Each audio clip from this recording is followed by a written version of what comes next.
Jocelyn, the universe is hearing you from within and sending you the message you require right now. We're here to make it simple for you. Allow us to take you there. We are about to enter a happy place. Let's get started. There's a lot of unlearning that has to go on. You have to really begin to mentally rehearse.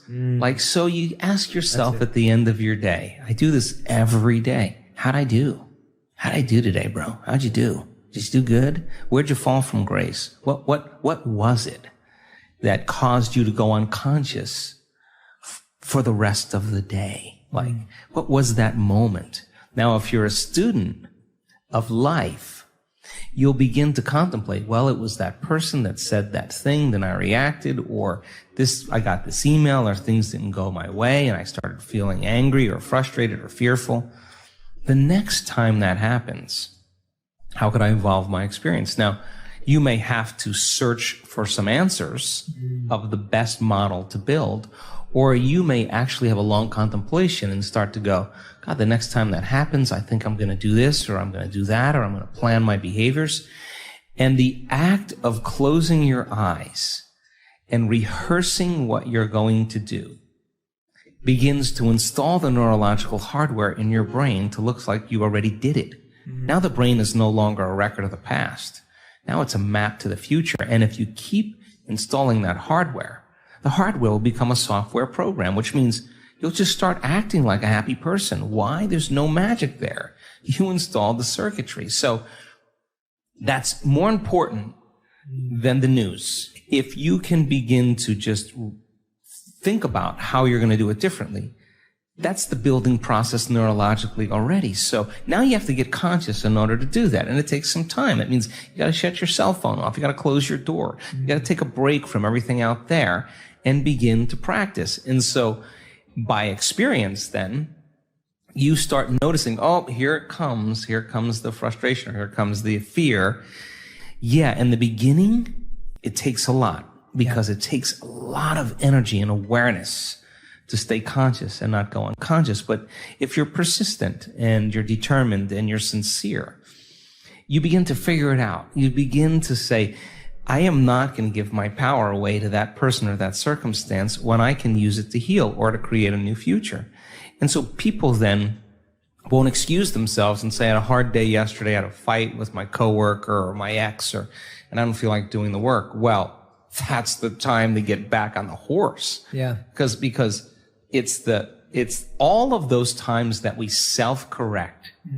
Those are the most valuable moments to us. People who've had profoundly transcendental experiences where we say, got lit up, they connected, and their brain goes into very, very high coherent states and super gamma patterns that are way outside of normal, and they have a transcendental download or connection that's mystical.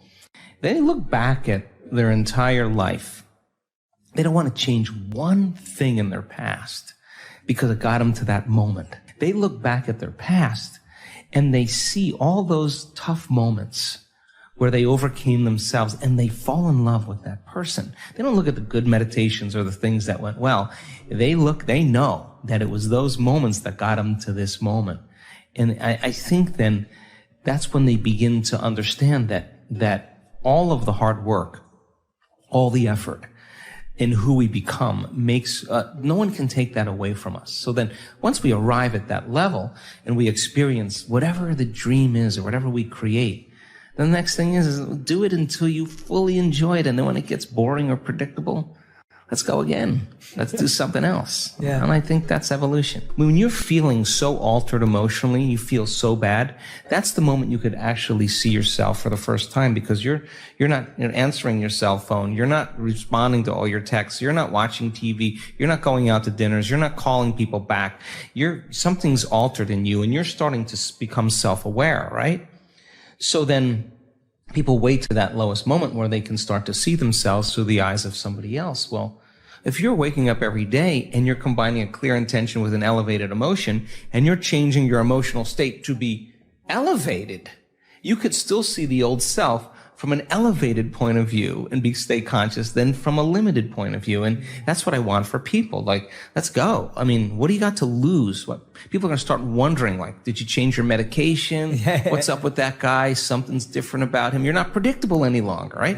You know, when you're changing, you just stop talking about it. You're just too busy being it. Something's happening, you know, and that's the repetition of getting a few days in a row of that really well. I always say, God, if you had a great meditation, you wake up feeling better at the end of that meditation than when you started, and you do that the next day, and then the next day, you're going to start feeling better all the time. And that your body's going to start feeling better, and everything's going to start feeling better, and you're going to start feeling better about life.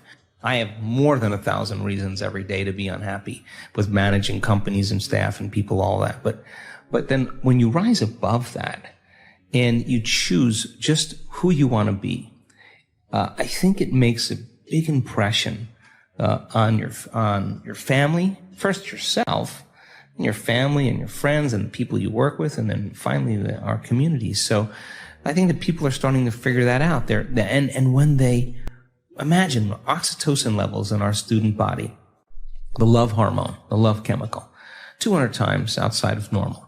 The latest research on oxytocin is slight elevation on oxytocin. It's impossible to hold a grudge. Forgiveness, then, is not something that you have to try to do to be spiritual.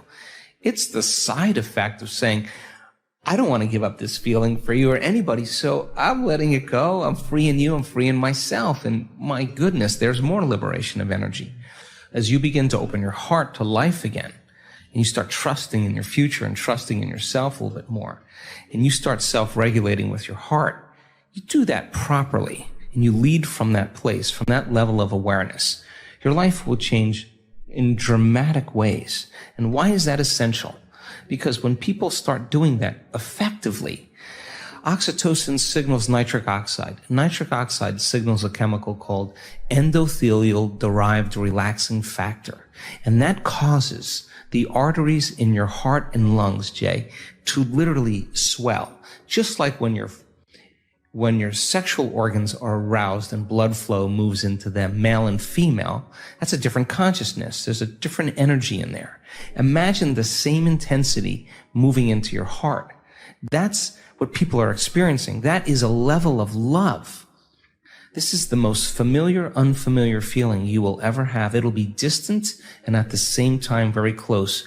And you'll start to see the hidden meaning behind all things. And now, when you walk in the presence of your greatest betrayer, the person who threw you under the bus, whatever it is, when you walk in from this place, there will be no emotional reaction. You will just see that person for who they are, who you used to be. Now, compassion then is no longer something that you have to try to do. It's the end product of doing the work. And I think that mystics and saints and masters of old understood this. So when they thought of that person, they didn't allow that thought to produce a feeling or an energy that would lower their energy. They understood that when they had the thought of that person, they saw their limitation. It wasn't hurting them, it was only hurting themselves. Now, I think that if the world was doing that, wow, we'd have a very different world. We hope you enjoy our videos, which are more than just educational. They are also changing people's lives. So, by sharing our videos, you are also helping to change lives.